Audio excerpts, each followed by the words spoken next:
Good evening. Our top stories tonight. President Bola Tinubu meets Nigerians in China, emphasizes efforts to strengthen cooperation in infrastructure, trade, finance, energy, and green economy. Lagos State government signs memorandum of understanding with federal government and Chinese company on construction of Green Line Rail project. Independent National Electoral Commission warns media against fake news and misinformation ahead of September 21st Edo governorship election. On the foreign scene, fire kills 17 students, injures 14 in an elementary school dormitory in Kenya. For more details, join us shortly.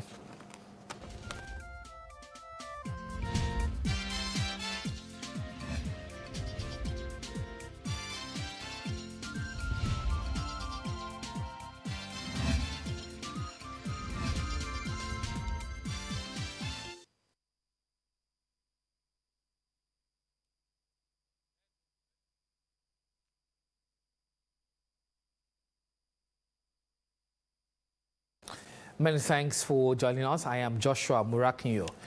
President Bola Tinubu has rounded off his official engagement in China by meeting with Nigerians living in the country. Addressing members of Nigerians in diaspora organization in China and the Nigerian community at the China World Hotel, the president emphasized his effort to strengthen cooperation in infrastructure, trade, finance, energy, green economy, and mining during his discussions with President Xi Jinping, Premier Li Qiang, and his participation at the 2024 summit of the Forum on China-Africa Cooperation. President Tinubu also emphasized the importance of discipline and commitment to national service, citing China's disciplined society as an example for Nigerians to follow. In his remarks, President of NIDO China, Oche Barnabas, commended President Tinubu for his commitment to strengthening Nigeria-China relations, particularly in trade, investment, and people-to-people collaboration. He also requested President Tinubu's assistance in advocating for Nigeria to be officially recognized as a native English-speaking nation, which would open up job and educational opportunities for Nigerians in China. President Bola Tinubu has called on global leaders to embrace multilateralism as essential. I'll take that again. President Bola Tinubu has called on global leaders to embrace multilateralism as essential steps towards achieving lasting peace, security, and stability. President Tinubu addressed a high-level meeting on peace and security at the 2024 Forum on China-Africa Cooperation in Beijing, China, in his capacity as chairman of ECOWAS Authority of Heads of State and Government. The president noted that the challenges facing today's world, ranging from food insecurity to armed conflict, can only be addressed through partnership founded on mutual respect, fairness, and inclusiveness. President Tinubu reiterated Nigeria's commitment to promoting peace, good governance, and security across West Africa, while commending China's contributions to Africa's development through initiatives like the Belt and Road and FOCAC. The Nigerian leader reassured that Nigeria's unwavering commitment to peace building has solidified its position as a cornerstone of regional stability, and the country will continue to strengthen efforts in support of a more secure and prosperous West Africa. Now, the Lagos State Government, Ministry of Finance Incorporated, and China Harbour Engineering Company have signed a memorandum of understanding for the Green Line Rail project in Lagos. The MOU, witnessed by Governor Babajide Sanwo-Olu and the Minister of Finance and Coordinating Minister of the Economy, Olawale Edun, was signed during the ongoing Forum on China-Africa Cooperation, FOCAC, in Beijing, China. According to a statement by the Special Advisor on Media and Publicity, Gboyega Koshle, the partnership will source the funding to design, finance, operate, and maintain the project. The Green Line Rail project, when completed, will be an addition to the Blue and Red Line rails already in operation in Lagos State, commuting thousands of residents daily. Speaking after signing the MOU, Governor Sanwo-Olu said the Green Line Rail will redefine public transportation and transform the Lagos state transport landscape to form the backbone of the state strategic transport master plan designed to create a fast, efficient and connected Lagos. The Green Rail Line, which will connect with the Blue Line at Marina, is designed to run from the iconic Marina station through Victoria Island, Lekki Phase 1, Aja, Lekki Phase 2, Ogombo, Elepetu, Eleju, Lekki Airport and Lekki Free Trade Zone. The Lagos state government has appealed to miners and dredgers in the state to comply with the laws guiding their activities in the state to avoid damaging public infrastructure. This came up at a stakeholders meeting on the menace of sand spillage on roads and its environmental impact. Maugbe Josu reports. Recognizing the roles of mineral resources in the state's economic stability and infrastructure development, it is important to engage these stakeholders in order to safeguard the environment. Reasons for this interactive session is to unearth robust discussions amongst top government officials, security agents, dredgers, miners and traditional rulers on the impact of their activities on the environment and the need for compliance to stipulated guidelines. Incessant haulage of wet sand, uncovered sand trucks on the roads, and excessive loading on the highways continuously cause untold damage to our roads. Result, other motorists are put at risk, and the sanitation of the roads has greatly become a burden due to the disobedience of the laid down guidelines. The key players in the mining sector must comply with the guidelines and rules of engagement in your sand dealing and mining operation. Specifically, your sand loading must be flat loading. Don't overload your trucks. All trucks must be adequately covered with tarpaulin. Don't carry wet sand. Avoid spillage of sand on our roads. They also advised traditional rulers to support government policies in reducing the effect of sand spillage, which causes road degradation, flooding, and destruction of infrastructure. What can involvement of our royal fathers achieve? Your involvement can help to foster community engagement and consent for mining projects, ensuring that local voices are heard and concerns addressed. It will also assist in promoting environmental stewardship and responsible mining practices. Thus, see what happens to our road when you have a lot of sand on those roads. They tend to give way, and when they give way, we have a lot of accidents. That is why the House of Assembly of Lagos State will do everything to support the Ministry of Energy and Mineral Resources to make sure that our environment is protected in carrying out these activities. Officials of the Lagos State Ministry of Energy and Mineral Resources also noted that abandoned trucks parked on the roads are security and traffic threats to Lagos residents. Maugbe Josu, LTV News. The Lagos Environmental Sanitation Corps has destroyed 5 million naira worth of styrofoam packs seized in the past month as part of intensified efforts undertaken by the Lagos State government against the sales, usage and distribution of banned styrofoam and single-use plastics. The exercise was carried out in the Ekpe area of the state by the agency in conjunction with Lagos State Waste Management Authority officials. Speaking at the venue of the incineration, a co-marshal of the agency, Olani Olatubosunko, enjoined market men and women in the state to desist from selling and buying the banned styrofoam packs.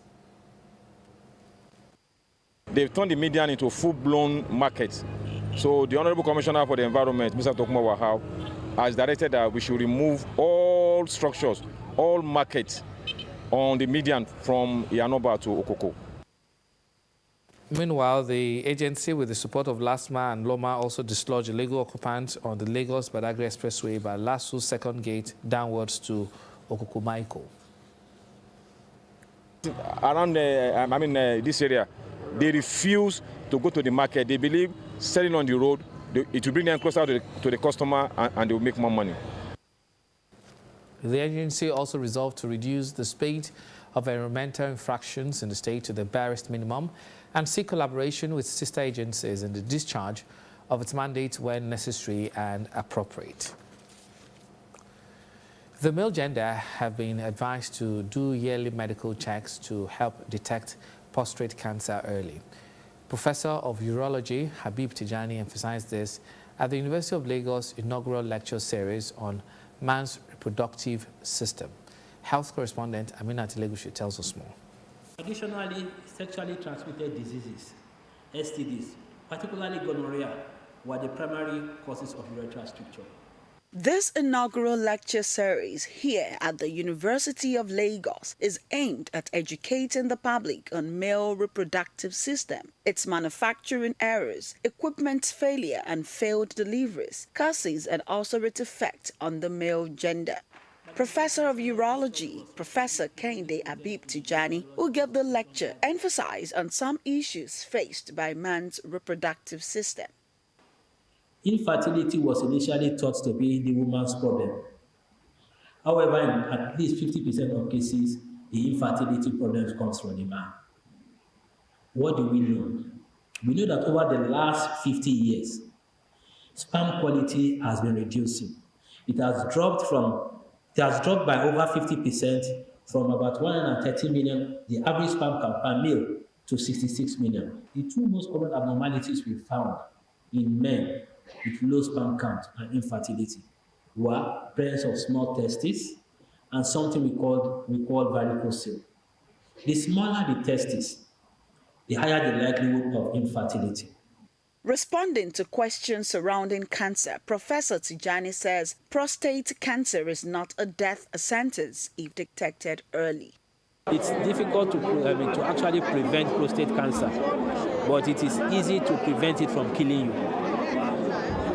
And to prevent it from killing you, you still need to go back to the book, but in summary, is by doing yearly screening. If you do basic yearly screening, prostate cancer cannot kill you. Because if you have it, it will be picked up early and it can be cured. He also advised government and other key stakeholders to establish facilities for the MRI Trust to cushion prostate biopsy, as it will significantly improve the chances of early diagnosis of prostate cancer. Aminat Elegushi, LTV News. Noted. Members of the Committee of Wives of Lagos State Officials Council organized a pre-conference awareness walk to the Badagry division of the state. The walk is to sensitize the people on the forthcoming program, the current activities of the group, and the benefits of this year's conference. Adetola Kayode reports.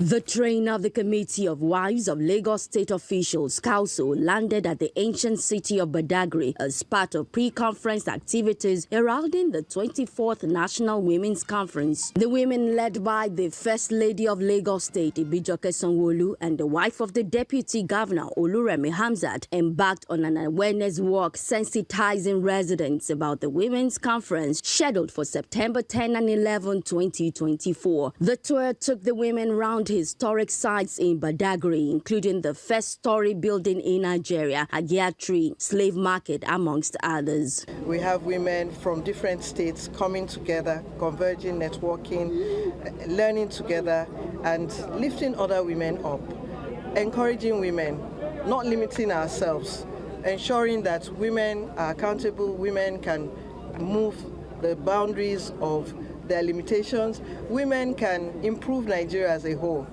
We are wives of Lagos State officials. We know that our husbands are working tirelessly to ensure that we have a greater Lagos. And so the women there are not just, like I keep on saying, fine face, no brain. but beauty and brains goes together, and that is what it's all about. The council team also visited two notable women in Badagry, Mrs. Mudukbe Huenu, the wife of a former chairman of Badagry local government, and Alhaja Kikelo Moladikbon, the current Apex Women leader. They were both celebrated for their indispensable contributions to women's development and human rights advocacy. The 24th National Women's Conference, put together by the Committee of Wives of Lagos State Officials Council, will hold on Tuesday 10th and Wednesday 11th September 2024 with the theme Soar Beyond Boundaries, Enrich Communities. Adetola Kayode, OTV News. Lagos State civil and public servants have commended Governor Baji Sanwo-Olu for resuming the Ounje Eko discount market across the state. He said this while taking advantage of the Friday market held at the Adeyemi Bello Auditorium, Lagos State Secretariat, Alausa. Our correspondent Omowumi Okeowo tells us more.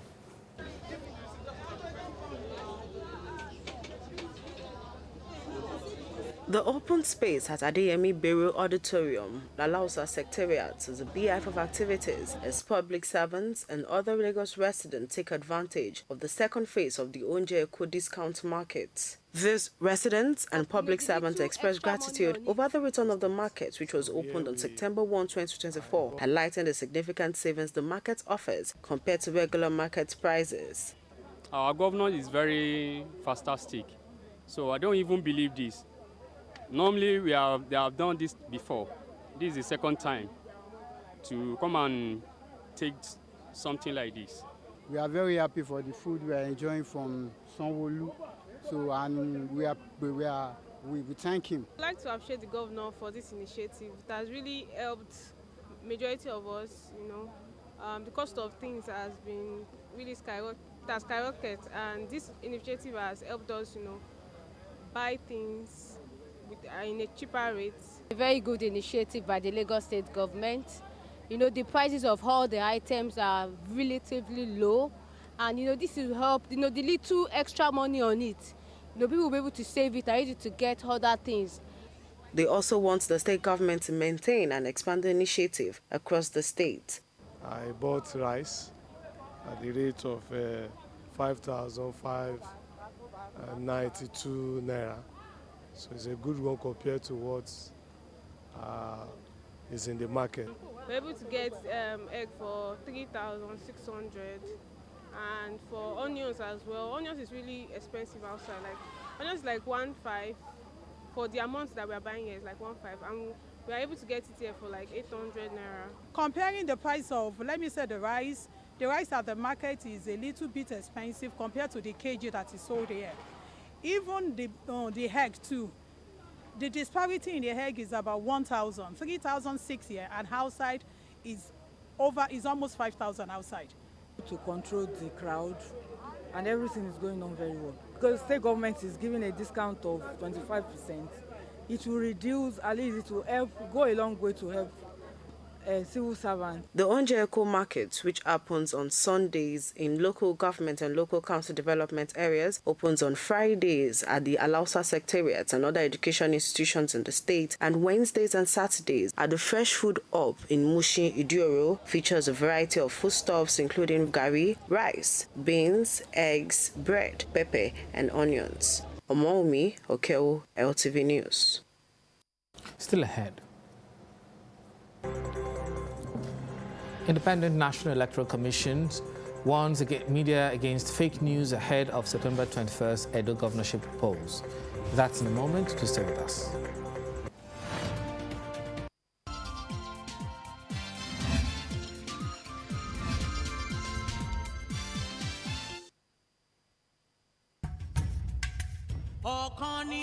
Soar beyond boundaries, enrich communities. The largest gathering of women changing history. It's the 2024 National Women's Conference, organized by the Committee of Wives of Lagos State Officials, CALSO, with the theme, Soar beyond boundaries, enrich communities. Starting from Tuesday, 10 September to Wednesday, 11 September 2024 at the Convention Center, Eko Hotel and St. Victoria Island, Lagos. Time 9 a.m. daily. Renowned speakers will include Dr. Oluwatoni Adeyemi, Mrs. Temitope Okunu, Professor Rotimi Koka, and Honorable Mrs. Opayemi Akindele, among others, who will be sharing the wealth of experience on various topics on how to prevent and manage communicable diseases, transformative social welfare, and boy-child development, among others. Special guest of honor, opening ceremony, His Excellency Governor Umo Eno of Akwa Ibom State. Special guest for the closing ceremony, His Excellency Governor Abdullahi Sule of Nasarawa State. And special guest gracing the gala night, His Excellency Governor Ademola Adeleke of Osun State. Yes, there will be a gala night with mouth-watering prizes to be won. Conference fee is 120,000 naira for physical participants and 30,000 naira for virtual attendees. Physical stores are available. Come join us at the 2024 National Women's Conference as we inspire, empower, and soar beyond boundaries together. For more information, please visit our website www.calso2024nwc.org. Announcer, Chairman Calso, Convener NWC, Dr. Mrs. Claudiana Sanwo-Olu, Vice Chairman Calso and Co-Convener NWC, Chief Mrs. Oluremi Hamzat, Chairperson of the 2024 NWC, Professor Olufunke Adiyeyi.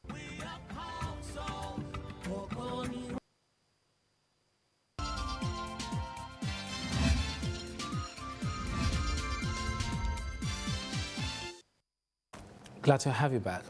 Ahead of the September 21st Edo State governorship election, the Independent National Electoral Commission says it has put in place measures to minimize the circulation of fake news, disinformation and misinformation. ANEC National Commissioner and Chairman, Information and Voter Education Committee, Sam Olumekun, disclosed this while addressing a press conference at the Commission's headquarters in Abuja. Represented by the Director of Voter Education and Publicity, Mary Nkem, Olumekun stressed that the engagement with media practitioners as critical stakeholders became necessary, knowing the crucial role the media play in shaping the nation's electoral process and democracy. He emphasized that fake news during election has the potential to disrupt electoral process and incite unnecessary tensions. As you are aware, we have intensified our engagements with stakeholders at the state and local government levels, while voter education is still ongoing at all levels. The training of security personnel has been concluded, while the training of hard-on staff, that is the supervisory presiding officers, and assistant presiding officers, commences today and will run up to 15th of September 2024.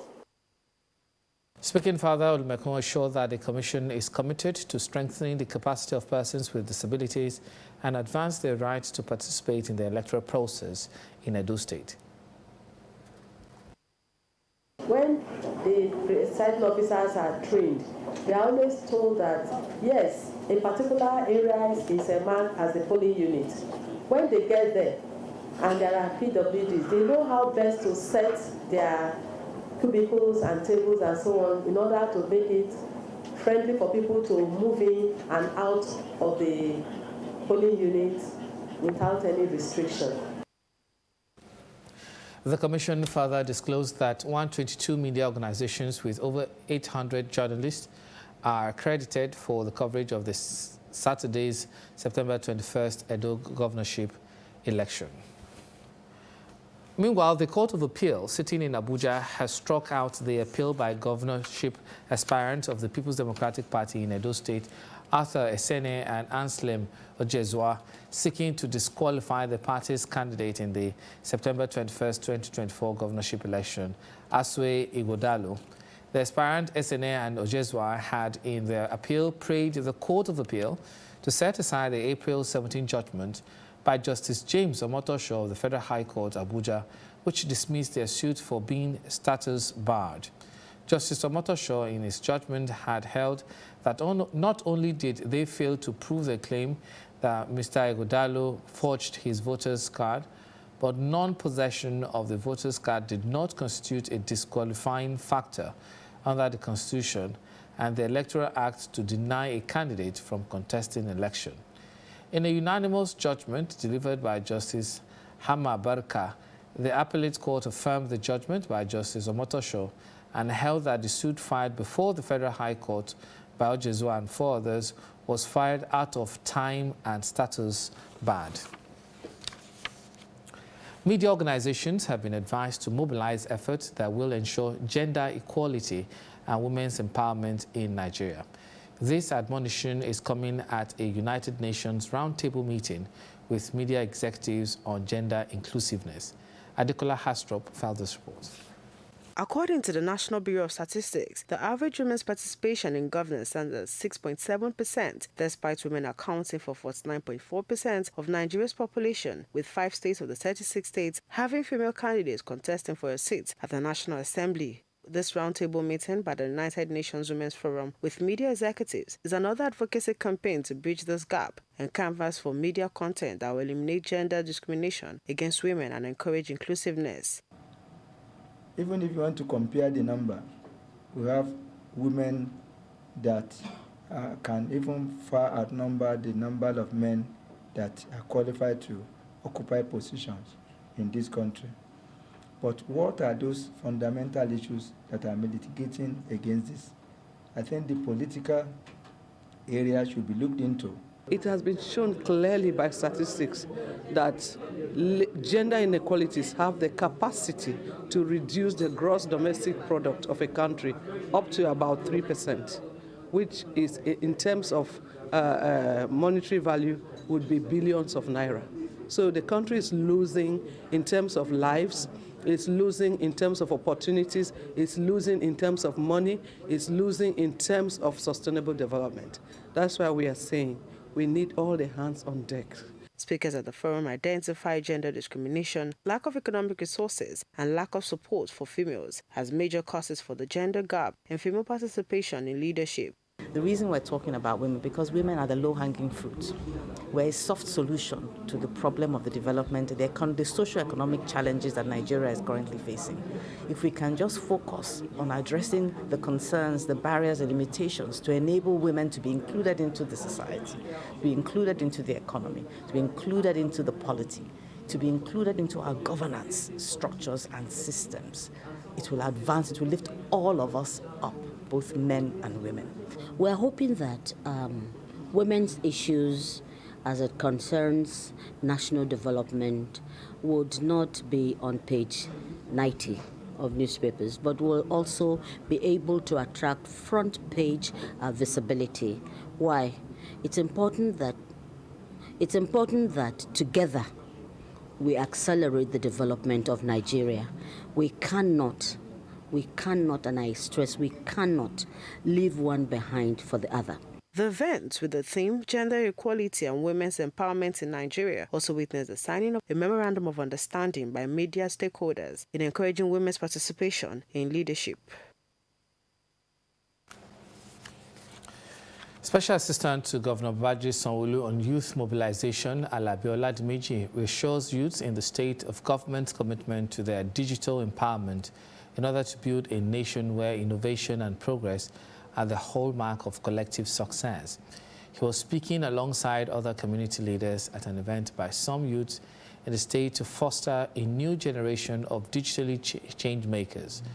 Olajumoke Oyewumi reports.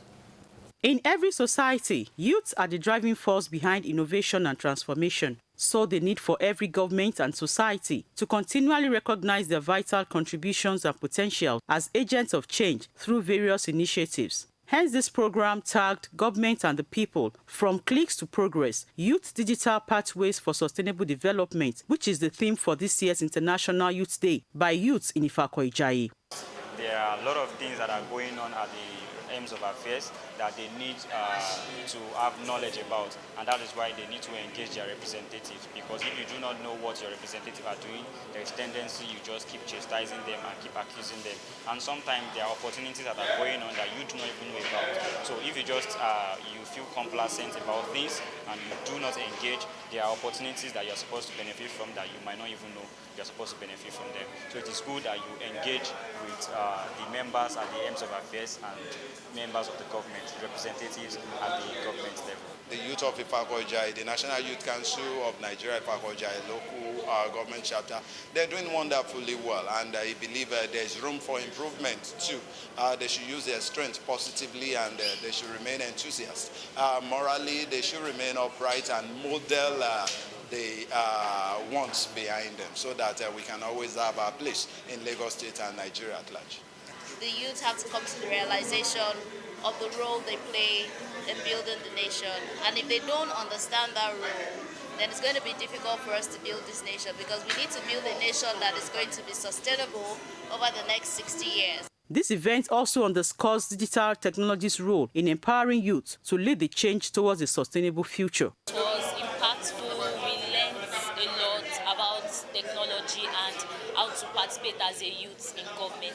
It is a timely event because this period we have youth who do not understand the abilities they can get from IT, and so this program is timely because it has opened our mind to IT. My advice is that we should continue to be focused, we should remain dedicated, we should remain passionate about what we do, we should shun all the social vices that we have around us. We should remain focused and passionate again about what the government is doing. We should be optimistic about the Nigerian project. Stakeholders further call for increased focus on digital inclusion, skills development and youth participation in decision-making process, and fostering global collaboration on youth-centric issues. Olajumoke Oyemumi, LTV News.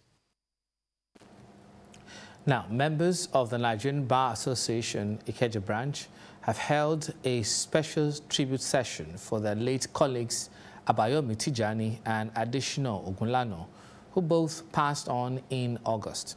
Chairman of the branch, Seyi Olawumi, urged members to be of good conduct and learn to forgive, as death is inevitable. Malbu Josu reports. A sober moment for members of the Nigerian Bar Association Ikeja branch as they gathered to organize a day of tribute for their departed colleagues Abayomi Tijani and Adesina Ogunlana. One after the other, they described the deceased in different ways. Mr. Ogunlana was very concerned about the state of the nation. For those of us who are very close to Otumba, we would go to any length to ensure that our programs here are successful. I have my disagreements with Ogunlana occasionally, but in the theater of struggle, we normally work together. Female lawyers, we all know as our female lawyers in politics, was a hard worker for Otumba, Yomi Tijani. At times I call him comedian of the Federal Republic of Nigeria. You cannot be with him without having fun time. No dull moment at all. Just like the chairman rightly observed, on his sick bed, he was still cracking jokes, still making. While appreciating members of the bar on behalf of the family, son of Abayomi Tijani Oluwatobi shared some of the memories with his late father. My dad was a charismatic person. My dad, the great Abayomi Tijani, he had an aura about himself that made you recognize his presence the moment you walked into the room. And then if for some reason you didn't recognize it instantly, then after 5 minutes of interacting with him, somehow you would understand the fact that you were talking to someone who was kind, who was fair, and who was brilliant. He also relayed some of the memories his father had there about the association. I know, and that is why I'm really grateful to be here today. This profession meant so much to my father, and he really loved it, and it's a blessing to see that the profession loved him right back. So all I can say is to encourage the family and pray with the family that God will protect all that he has left behind. God will strengthen the family to be able to bear the loss, and also God will promote all that he has left behind to go far and well beyond what he has achieved. Otumba Abayomi Tijani, born September 13, 1965, died August 16, 2024, while the former chairman of the branch between 2016 and 2018, Adesina Ogunlana, was born July 27, 1964, and died August 6, 2024. Maugbe Josu, LTV News. If you're just joining us, you're watching Lagos Television News at 8. Coming up. Federal government commences sales of 40,000 naira bag of rice to crash prices of food items. That's in business news. To join us again.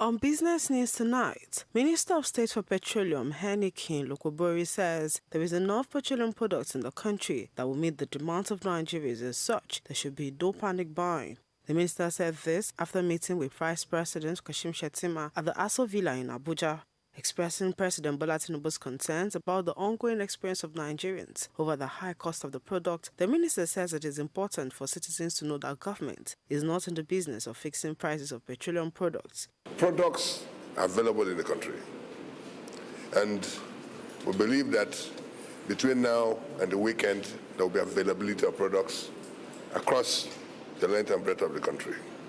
The price could be high in some other areas, much more. Higher in some other locations, in some locations much more than, other areas. But we believe that by the time, there is availability of products across the country, the price itself will stabilize. But what is important is that government is not fixing prices. This sector is deregulated, and we believe that with the availability of products, the price will find,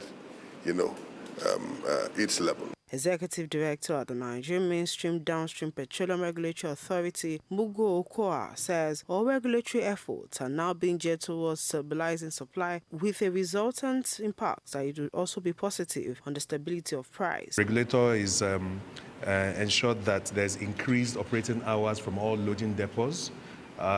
Vessels are being cleared promptly, and extended hours where safety can permit for truck outs as well.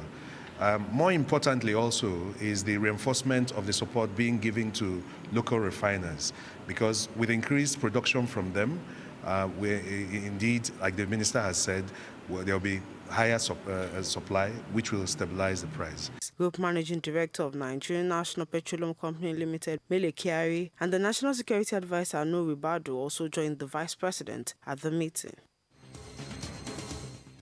The Nigerian National Petroleum Company Limited says petrol from the Dangote refinery will begin to flood the market from September 15. The company revealed this in a statement signed by its Chief Communications Officer, Olufemi Shoneye, saying the prices of products will be determined by market forces. Development follows the commencement of petrol refining by Dangote refinery earlier this week. Quoting NNPCL's Executive Vice President of Downstream, Adedapo Shegun, Sonye said the downstream sector has been fully deregulated and the company will no longer fix prices. His arguments puts to rest speculations that NNPCL will continue to fix prices despite announcements that the downstream sector has been deregulated.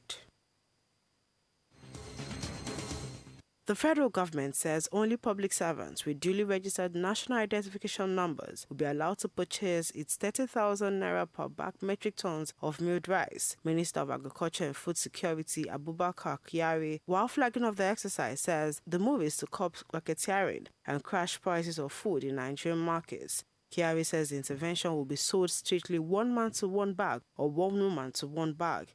It says the rice, which is to be sold at a flat rate of 40,000 naira only for 50 kg, is the federal government intervention for sales of subsidized milled rice to ameliorate the prevailing food crisis in Nigeria.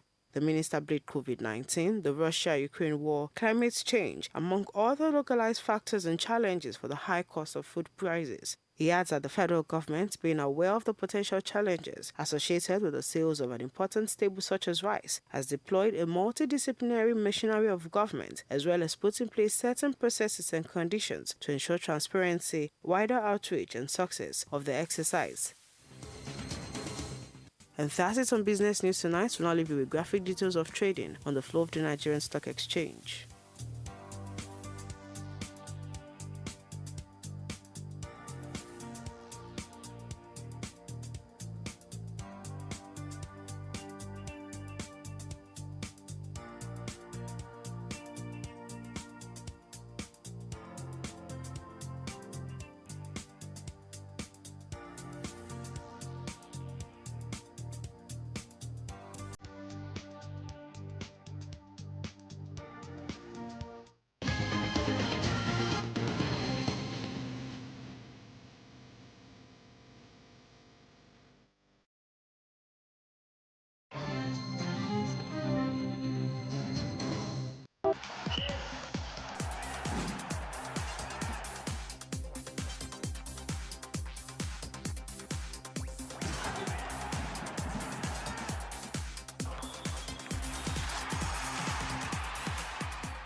The board of the Lagos State Football Association, led by the chairman Gafar Liamid, met over 100 league club representatives and stakeholders to address issues concerning the development of the game in the state. The stakeholders meeting, which was convened by the LSFA, was geared towards engendering a progressive, result-oriented and sustainable football ecosystem in Lagos. The governing body also used the gathering to douse rising concerns among the state football operators on inadequate facilities. In what was described as a diplomatic masterstroke by the chairman, Gafar Liamid, and his board members, the LSFA was quick to dissuade club owners and other stakeholders from the planned protest to the governor's office in Alausa Ikeja, with over 5,000 footballers, coaches and administrators storming the seat of power in Lagos over lack of stadia, which they claimed is mitigating football business in the state. While the LSFA was able to calm the nerves of aggrieved football operators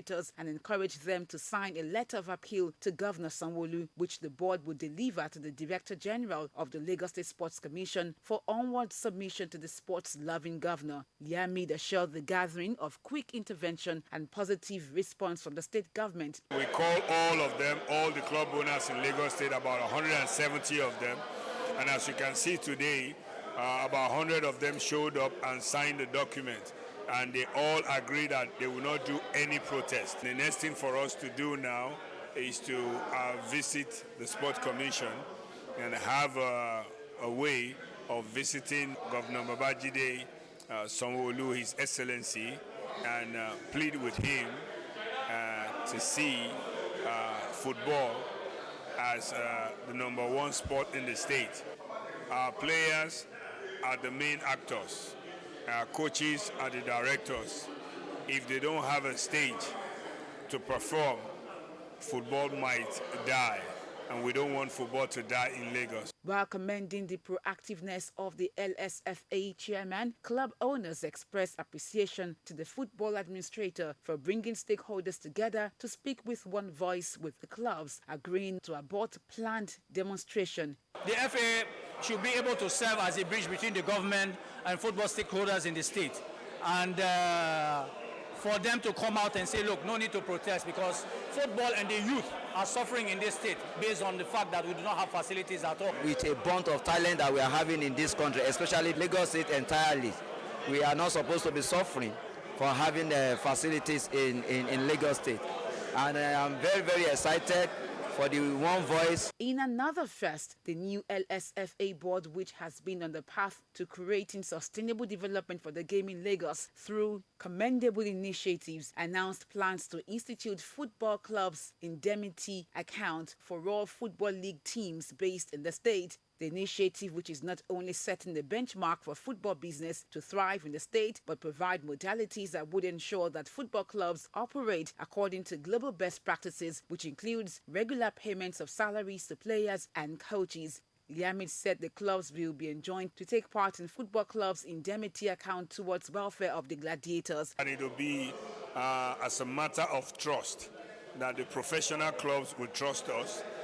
The club playing in the MPFL, the Premier, will deposit the sum of 250 million. We have 6 clubs playing in NNL.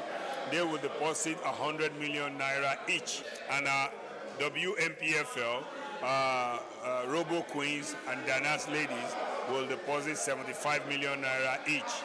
And with that, believe me, the young men, the girls, and the ladies will do very well.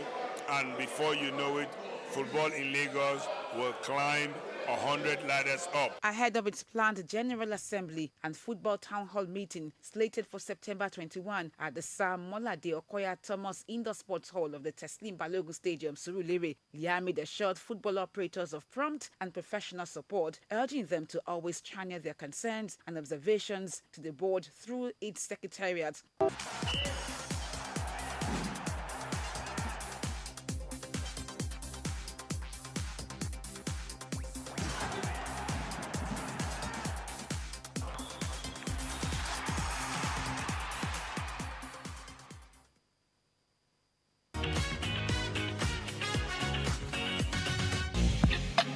Did you at least try to what?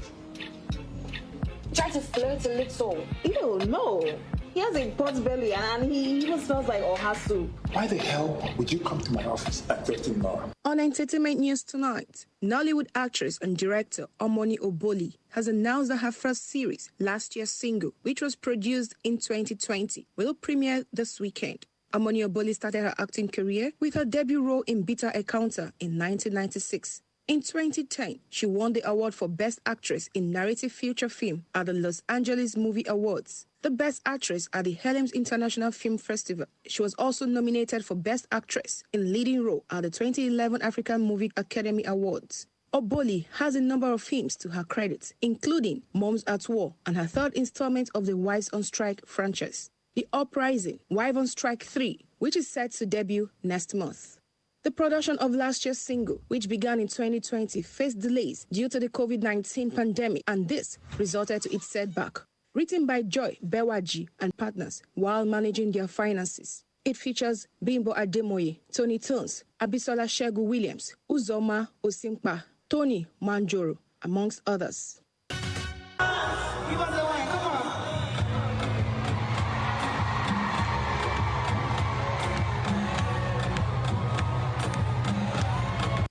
Following the release of her debut LP, Tems has embarked on the Born in the Wild tour, where she has dazzled her fans with performances from her charting songs. In the New Year leg of her Born in the Wild tour, Tems was joined on stage by sensational superstar Arya Starr for a surprise performance. The duo, cheered by the crowd, performed together in a moment that showcased their friendship and support for each other. Tems and Arya Starr are two of Nigeria's finest global exports, whose music has won them millions of fans and notable awards. And that's all on entertainment news. Back to the studio for the rest of the news.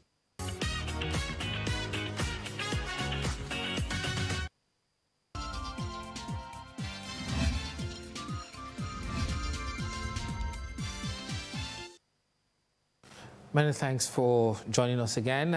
On the foreign scene, at least 17 students have been killed and 14 injured following a fire in an elementary school dormitory in central Kenya, while a further 70 children remain unaccounted for, according to authorities. A spokesperson for the Kenya National Police Service, Rizila Onyango, said the inferno occurred late Thursday at the Hillside Endarasha Academy in Kieni, in the country's Nyeri County. She added their bodies had been burnt beyond recognition.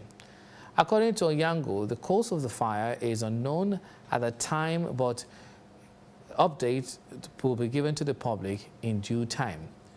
Government spokesperson Isaac Onwawura said in a statement that the fire broke out at around midnight in the male dormitory of the mixed private boarding school, adding that more than 150 boys were in the dormitory at the time. Kenya's Education Ministry said 824 students, 402 boys and 422 girls were enrolled in the school. It added that 156 of the boys and around 160 girls were boarders, while the rest were day scholars. Deputy President Rigathi Gachagua said 70 children are still unaccounted for. Kenya President William Ruto offered his condolences, describing the incident as devastating news. What a sad news there. Now let's take a look at tomorrow's weather forecast.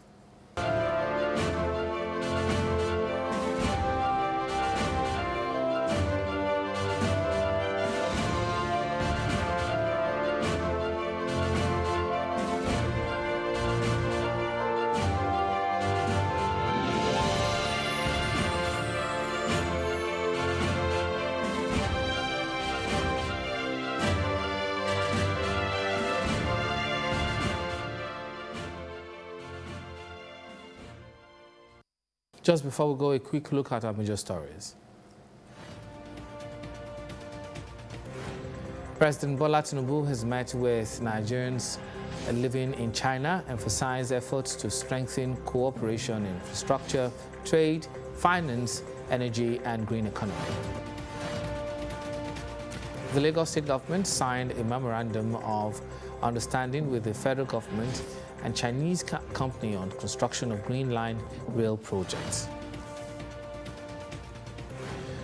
The The Independent National Electoral Commission has warned the media against misinformation ahead of September 21st Edo governorship election.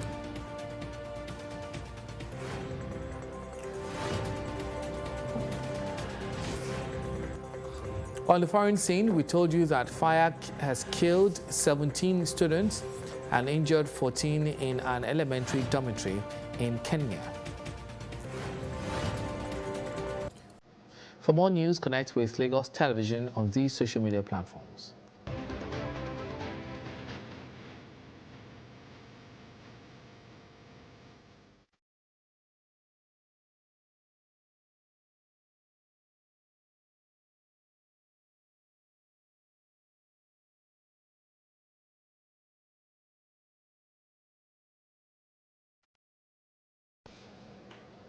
And our parting shot tonight. One secret of success in life is for one to be ready for his opportunity when it comes.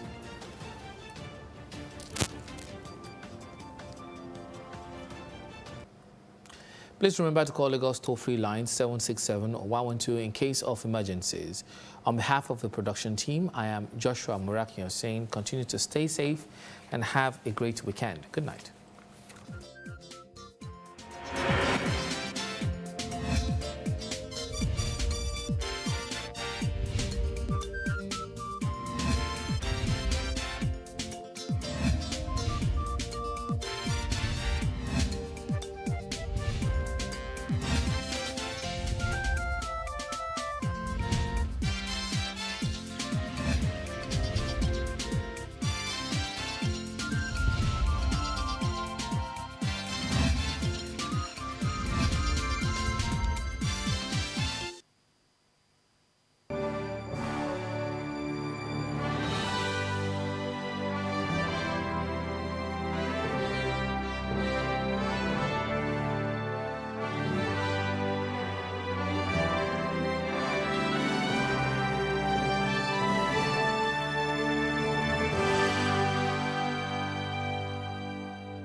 Must commend ITV television for the regular sensitization that has been going on the channel, raising the consciousness of our people on the issue of kidnapping.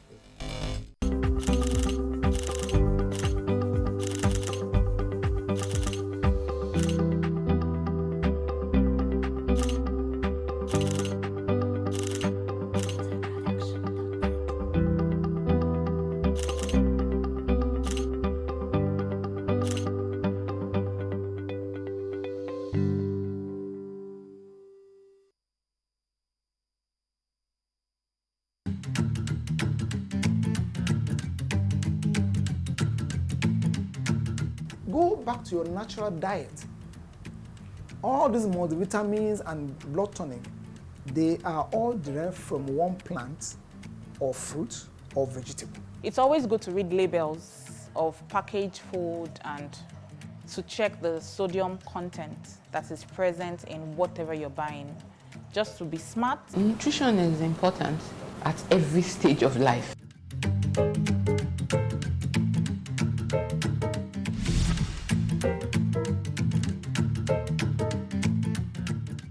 A good investment opportunity is here, and you can now own shares in Zenith Bank PLC. The rights issue to existing shareholders at just 36 Naira and the public offer for new investors at only 36 Naira 50 kobo. Invest in Zenith Bank PLC shares today by visiting www.zenithbank.com/2024 offer. The offer is open from August 1st to September 9th, 2024. Invest in value. Invest in Zenith.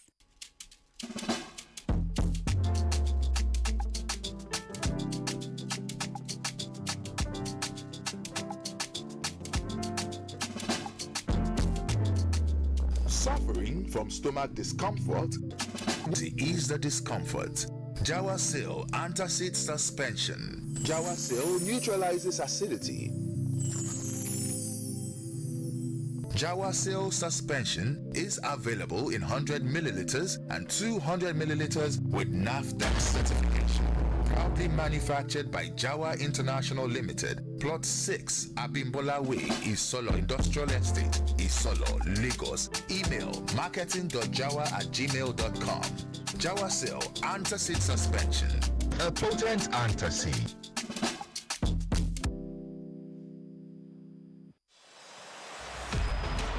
75 days since the last day of last season. We are ready to do it all again. Phil Foden is having the season of his life. Brilliant! Just brilliant! That is quite something! Stay connected for all the football you want, starting from 5,100 naira per month. Everyone, open your ears, make we talk. Time don't reach to rearrange the sounds to give una small wisdom. Una think say una sabi. Sounds might be fresh now, but una own, I beg no be so. Before una go talk, say our smell no reach. Make una think am twice so. We know they here to the point una with our small finger. We show una solution instead. Ever heard of Colgate, the #1 oral care brand in the world? On our slide, we'll find like chemistry as it's supposed to be. You can see why we are the coolest around. For zero cavity and long-lasting fresh breath. Mom, it's your time to brush. Mama and Papa buy am, use am and shine your smile. No more cover mouth. Because we Colgate, that will do yaga with your smile.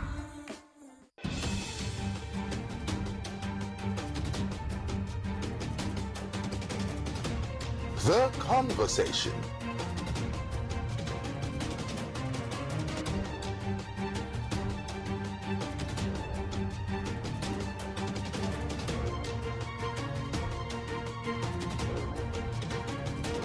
Let the conversation continue. We must make headway as you've charted the course. The people deserve no less. We have started the conversation with them, and I want to tell you that it's ongoing effort, and we'll continue to have the conversation. Let the conversation continue. Have you had a hard time with taxes and understanding tax administration in Lagos State and the complex nature of Nigerian tax law? Do you know what agency or tier of government collects the various types of taxes? Have you ever found yourself asking any of these questions? Join us for your favorite program, The Tax Talk, your infotainment program.